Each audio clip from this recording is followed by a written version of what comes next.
Hi everyone, welcome to Brumilda's Acting Academy. My name is Lorna Greiling and I'm excited today to share a little bit about making a self-tape.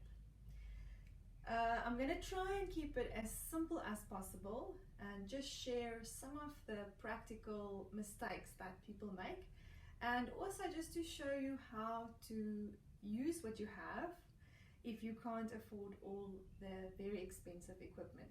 Alright, I'm doing this video with a microphone which is very inexpensive. If you think in terms of normal lapel mics and those kind of things, if you can afford those, they are obviously fantastic.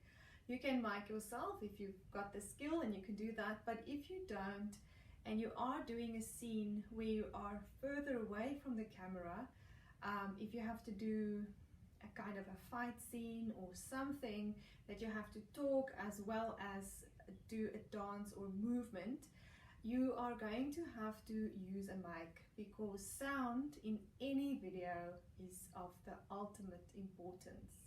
If your sound quality is bad, your video will probably immediately be thrown out before it's even reached the producer. So sound is very important. This little machine plugs into your earphone plug in your iPad or otherwise in your cell phone, where your earphones go in, and then it just literally clicks onto the back of your clothes and you can clip it onto the front. So I'll be doing that quickly, and we'll just clip it onto there, which is probably fine. Alright, so now you have your hands free and you are able to use good sound. You are far away from the camera, but still your voice quality is good. Alright, I've set up a white cloth, especially because I don't have a very big white or cream colored wall.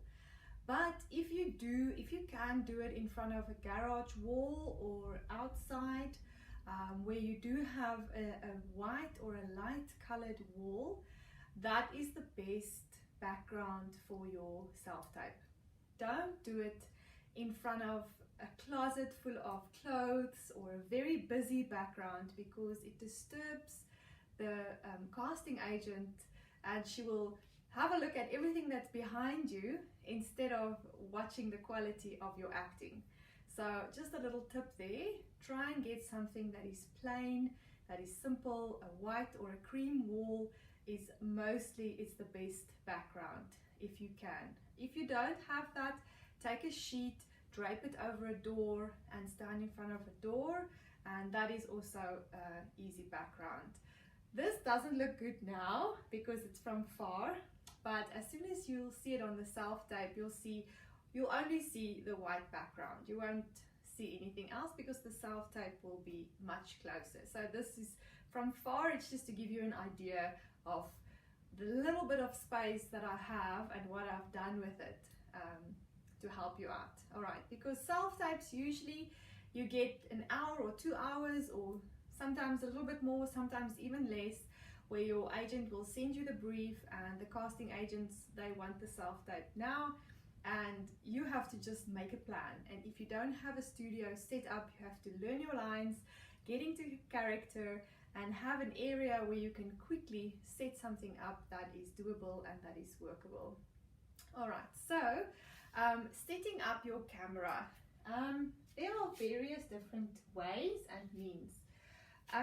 This is a little bit of a less expensive way that I've got. This is actually a selfie stick that I've used with a little adapter where you can just click your phone into, and this is just a little stand that you can literally just screw onto the selfie stick. And there's numerous of these gadgets. You can get them from China Mall, China shops, and then there's a very nice, it's called Camera Stuff in Randburg. I'll put the address on the link below, and you can Google it and have a look on it. They do have lovely things that is not too expensive, that you can buy and really set something up for yourself.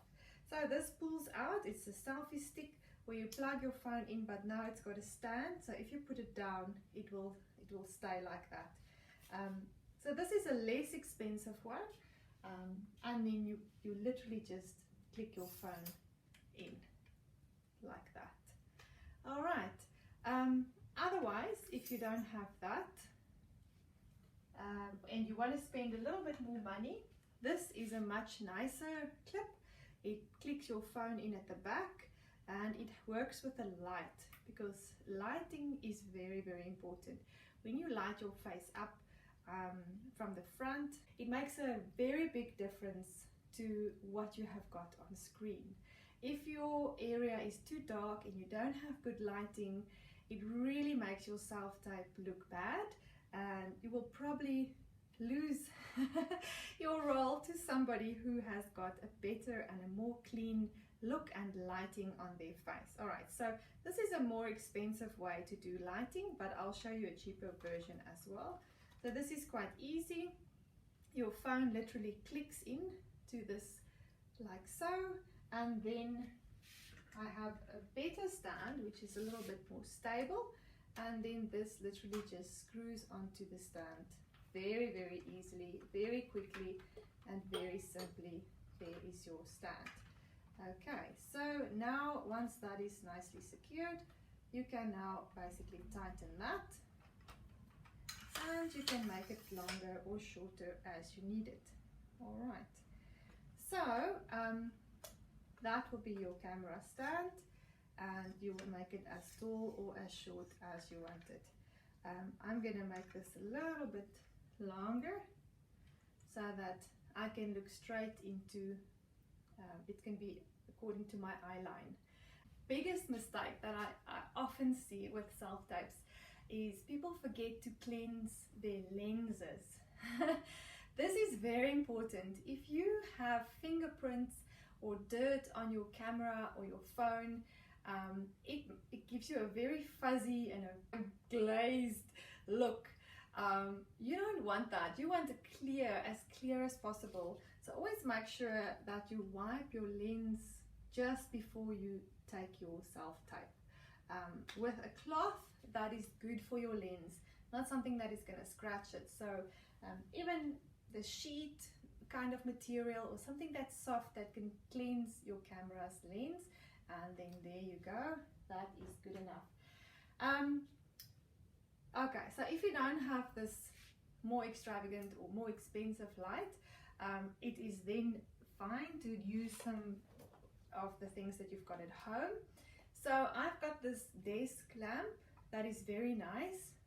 This is a better one than this one, because this you can literally switch on and you can set it up so that it literally lights up your face, or either from the front as well. If you put it on a table and you light up your face, it gives you a really nice light and a glow onto your face.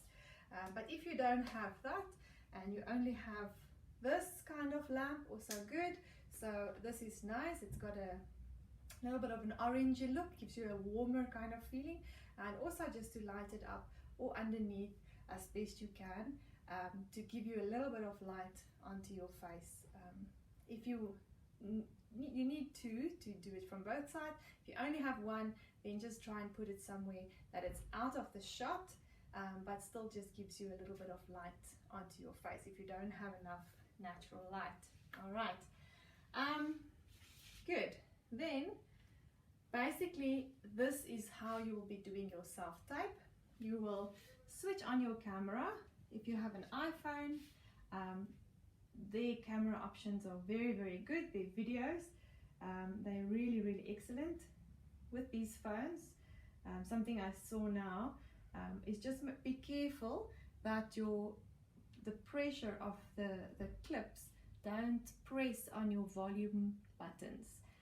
You don't want that, so just move your camera so that it's completely out. You will put your camera so that you only see the backdrop, like that, nothing else. And you will basically make sure that you're standing inside the frame that you've just created for yourself. When you deliver your self-tape, you will not look straight into camera, but you will angle yourself so that you just literally look past your camera, either this side or that side. So just past your camera, and the audience and on the other side of the camera can see very well what is happening inside your eyes, as well as get an idea of the character that you are doing. So usually you will frame yourself more or less this area here, not too much, just nice and close up so that the casting agents and the producer can see what is happening in your eyes and with your expression. So this is TV, this is film. It shouldn't be too extravagant. It's really getting that appearance in your character and in your eyes, giving them the feeling and whatever emotion you want to create.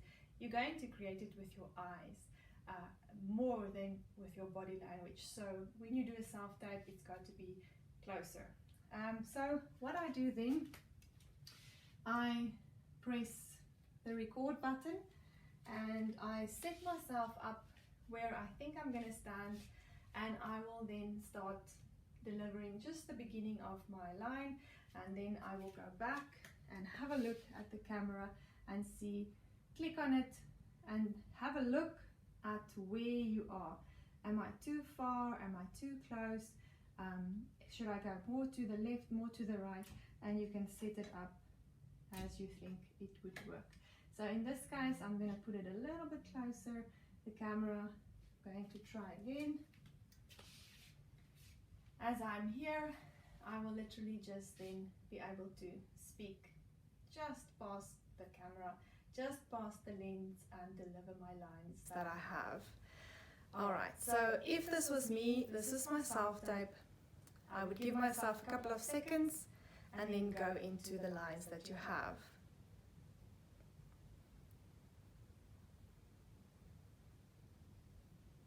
Beauty and perfection. That's what you are, Miss Shelley. Bet those boys back home would be doing quite a bit of howling if they saw you now. And when I get to Hollywood and I become a star, they're going to wonder, where did this hot, sexy mama come from?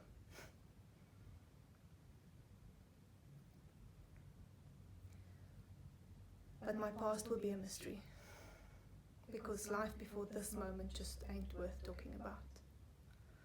Actually, being born was one of the biggest letdowns of all times. I spent all that time wrapped up in my mama's womb, and for what?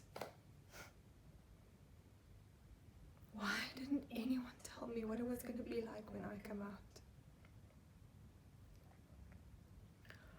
Because if they did,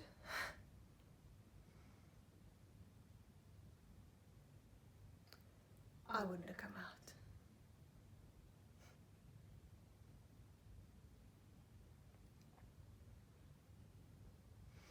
So yeah, that would literally be your lines. You would give it straight just on the side of the camera, get into your emotion, and you would cut your own camera, literally, then just go and press stop. Whatever else you have, you will then go and edit it in your editing program. There are many different editing programs out there. One of the things that I think I haven't mentioned that is really, really nice with your self-tapes is whatever you've got on film now, you can go back and you can look at it basically. You can go and see, what have I got on here? Was it good? You know, did I enjoy myself? Is there something I can change about what I've done now? Am I looking into the camera? Am I flickering my eye? I have a problem where I have very dry eyes, so I just flicker my eyes too much, and this is something that I've been able to fix on my self-tape.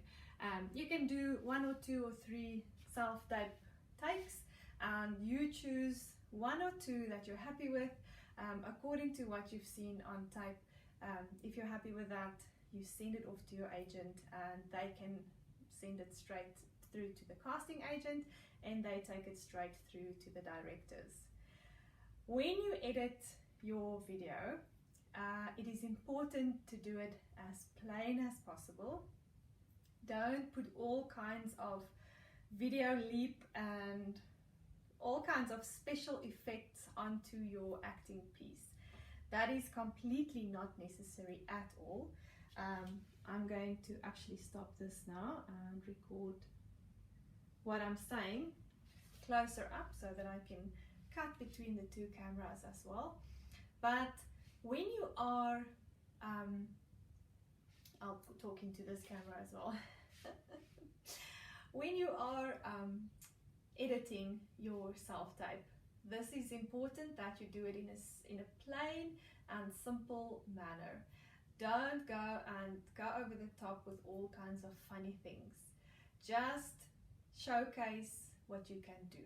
Showcase your emotion, showcase your piece, and just give it your best, and then put that on the plainest, nicest, simplest form with good lighting and good environment. That is the best way. Then also a lot of the times, just to find out when do you put the, my name is, my agent is, blah blah blah, that is good to do it at the end of your self-tape. This is the advice we recently got from Saga, the South African, and they really said put it afterwards. You don't have to put it in the front.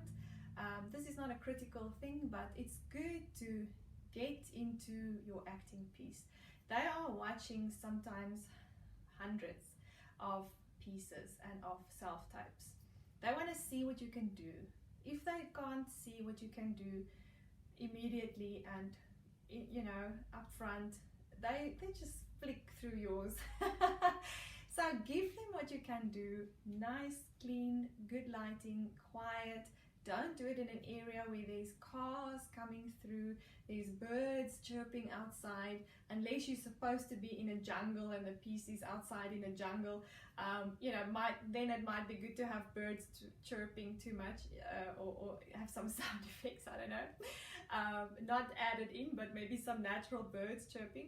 But in general, just try and close the doors, do it inside your house, and be careful not to have too much outside noise and interference that is going to affect your ability to act properly, as well as affect the piece that you are sending in. You want to make it look clean, neat, professional, and you want to show them that you are really a great actor. So try and get rid of all those excess things that can just damage your video and just take away from the amazing performance that you can give. So the introduction, once you've finished your piece, you will basically then stand and, my name is Lorna Greyling, I am with whatever agency, and this is my acting piece on whatever character you were doing as Miss Sally. Alright, so this is very, very important. I'm going to take this phone off now and speak into that camera. Alright, it is very important how you film yourself. Alright, you do not film yourself with a phone. When your casting and acting agent and the director and everyone is looking at your scene, they are receiving it on a computer, at least. This is the least, sometimes maybe on a phone, I know, but it will probably be on a screen or a computer, whatever. All computer screens and TV screens or whatever they're going to be looking at it is horizontal. It's going to flip into a horizontal way. If you have recorded your acting piece in a vertical way, it is going to flip your piece horizontal to the casting agent, and your piece will literally be in the middle of the screen with the two black ends on the side. So that is why if you sometimes edit a video or send it through, you have this vertical frame here with the two black spaces on the side. That is because you have filmed it the wrong way. All right, the other thing that you have to do is, if your phone is like this, you will basically turn the phone like that, all right, anti-clockwise. So you will turn your phone, the lens will probably be most of the time at the top for an iPhone. If it's a Samsung or something else and it's in the middle of the lens, make sure that you've turned it this way. My left, to your left, you will turn your phone. If you turn it the wrong way around and your lens is at the bottom, or you've turned your phone in the wrong way, you will send an upside down video to the casting and the acting agent, and they will not even look at your video.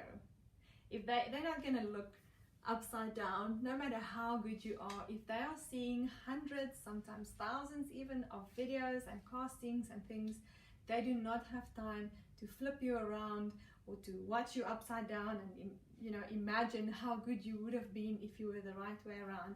You will just probably be going next, flip, next, next, next. All right, so it's got to be the right way around. Your phone has got to, from looking at it like this, you will turn it this way and put it into your whatever holder or container or clip or anything that you've got. From there onwards, you will clip it in, and that is how you will film yourself type. All right, those things are really very important. If you want to add your name at the bottom when you are finished with your type, as you do your introductions, that is fine. You can add your name and your agent and even your number. Sometimes it's also good to say that you are available for the casting dates or for the shoot dates. I am available on all the shoot dates, or I'm available for these dates, not for these. So it's also, you can say that in your video after the piece, in your introduction. Also, something that is not applicable in film castings, especially international, is something that we get taught in ads all the time, is they will say, introduce yourself. You'll say, hi, my name is Lorna Greyling, I'm with this agency, this is my profile. You will do profiles, right? You don't have to do this and then show me your hands. Like, this is not what they do in ads. No, you don't have to show your hands. You don't have to do all your profiles or anything. You just have to introduce yourself. My name is Lorna Greyling. I'm with this agency. I'm available for all the shoot dates. And that's it. Good. And you cut and then you send it in. Those things are not so important. They have you on their books. They have your name. They have all those things added in at the end. But the important thing is that you do a great performance. Watch your performance. Look at yourself on your performance. If you cannot hear yourself properly, you know it's not good enough. Fix your sound. If you cannot see yourself properly, fix the lighting. If you can do it a little bit, up it in your editing program, that's great. On the iPhones, it's really good, it's really easy. iMovie is for free. You download it onto any iPhone and you can edit a very, very nice, very simple movie in iMovie. You can fix the lighting, you can boost the sound, and you can make it really, really nice. On the other phones, I'm not so sure, but there are lots of apps that you can download to edit your video. Again, be careful of putting in backgrounds, putting in special effects, unless your agent has told you to do so, but I don't think she will. According to the casting agents, just plain simple. All right, wardrobe, what you wear when you do your piece, is also very important. Wear something plain, simple, and just do your piece. If you want to dress suggestively for the character, I think it's fine, I think it's nice. But be careful, don't put on too much makeup and go completely overboard. so that they, you know, look at you rather than your performance. It's important, they want to see your performance, because if they look at things around you, it takes their attention off your performance, and they will just flick you past because they're looking for your performance. They want to feel something, they want to see, if I relate, can I relate to this character? Is she real? Is he real?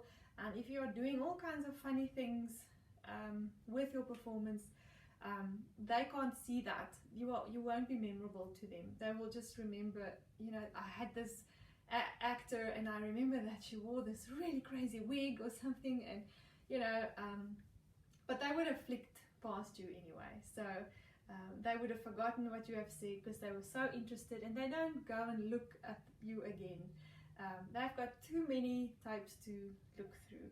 They also don't use their imagination to look at you thinking, I think she can be good, if this and if that, and send your type in as best you can, the best quality that you can, the best performance that you can. Self types make it really, really easy for you to send in something great.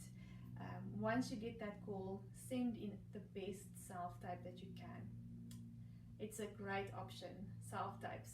Castings are live, it's real. You can't just redo and look at yourself and redo.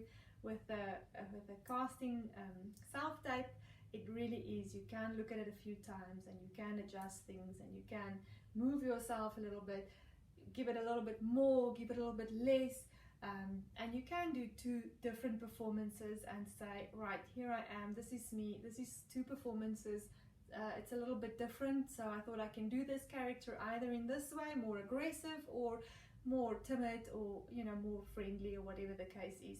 And you can send both in. Only send them in when they are a little bit different.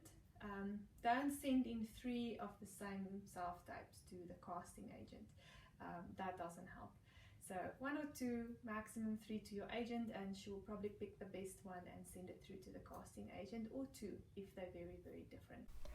So when you add your ID at the end of your video, you add your name, not your age.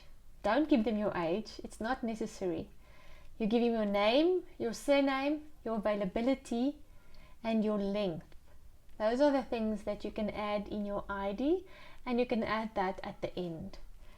A mistake that people make is when they put their length in, they literally hold the phone and they take it down and up and to show the length. Don't do that.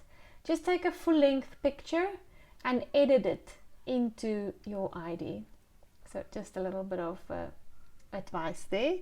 Then if you use props in your video, be careful with that. Don't get stuck on the props. Get stuck into your performance. It's the performance that they want to see. They want to see what's going on in your eyes. Also, keep your hands out of the frame when you're performing. Don't bring your hands in front of your face. They want to see your emotion. Keep it as real as possible. Play around with it. Make it fun. If you're sending in more than 1 or 2 scenes, in other words, it's different scenes that you are doing. They've given you different scenes in the script to prepare. Then you will send them in separately and try and mark them if you can. If you can't do it on your phone and you don't have a computer and you only have your phone with you, it's fine. Then put the title in your when you send it via WeTransfer or Dropbox even, whichever form you use. When you send them in, put the label it Lorna Greiling, Miss Sally, and then send in the next scene, whatever you've done, the scene that you're doing and your name, because when it comes up in the email, they can see immediately, oh, this is her, this is the scene, and they put it into the format that they want it. So try and make it as simple and as easy as possible for the casting agent, because they literally have so many. If you make it difficult for them, they will skip you.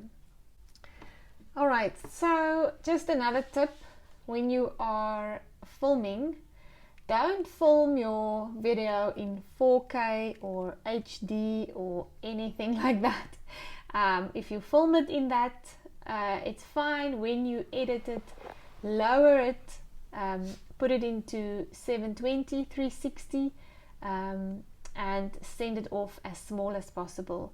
Don't, obviously not too distorted and too poor quality. Don't send them poor quality, but don't send them 4K videos.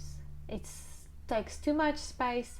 They don't always have Wi-Fi at top speed to download it. Believe it or not, a lot of casting agents are sitting somewhere filming in the bush or something, and then they have to go through self-tapes for something that's coming up in the movie, or maybe another movie that they're casting for while they're on film. And don't make it difficult for them. If it's too high resolution, it takes too long to download, they are going to skip you. So just keep that in mind. Make it easy for them to download it and to watch it wherever they are, and keep it good quality, clean lens, great sound. All right, so I can't think of anything else. Also, don't have your camera too low. Don't put your camera on a desk and film up. Put it in your eye line. So you have to get a stand. You have to invest in a stand. If you don't have a stand, build up something for yourself that you can put in front of you, that you can put your phone onto, that you can have it eye level. But don't put your phone at the bottom of your desk and stand in front of it and then have something filming from the bottom up, or the other way around, have it from the top on something and film down. You've got to have it eye level. All right. You have to try and find a good reader. This is very, very difficult, especially if you're at a place or a time where you just don't have anybody to read for you. But try and link up with other students, with other actors, with people that you can trust to read for you properly. Also, when the reader does the reading and reads between lines for you, let them stand next to the camera as well. Let them actually stand in front of you where you are, act towards them. Let them stand directly behind the camera and also close to the microphone. They want to hear the reader. They want to see you react to the scripts and to the lines. This is really very important. So link up with a couple of people and get someone that you can phone, a few people, that if one is not available, get someone else and let them read to you properly. All right, I hope that has helped you. If you have any questions, you can inbox us or send a message or leave a comment below, and I hope you have found this helpful, and good luck. This is a tough industry. I don't know if there's another industry like the acting and film industry where there are so many employees waiting for an option and only one role. So this is really a tough industry. Don't give up. Keep trying, keep going, keep believing in yourself, keep improving yourself, keep practicing. No matter how old you are, how young you are, just keep going. I really think that sometimes it is the ones who persevered the most who does get the role. We are not all born phenomenal with a silver spoon and just get this platform where we miraculously walk into this Hollywood role. It just doesn't happen to everybody. There are a few success stories like that. But if you speak to most, even Hollywood actors and actresses, they will tell you about the hardship, the rejection, and everything they've endured and persevered through to get their chance and to get their role at success. So all the best, good luck from me and Brumilda. Goodbye.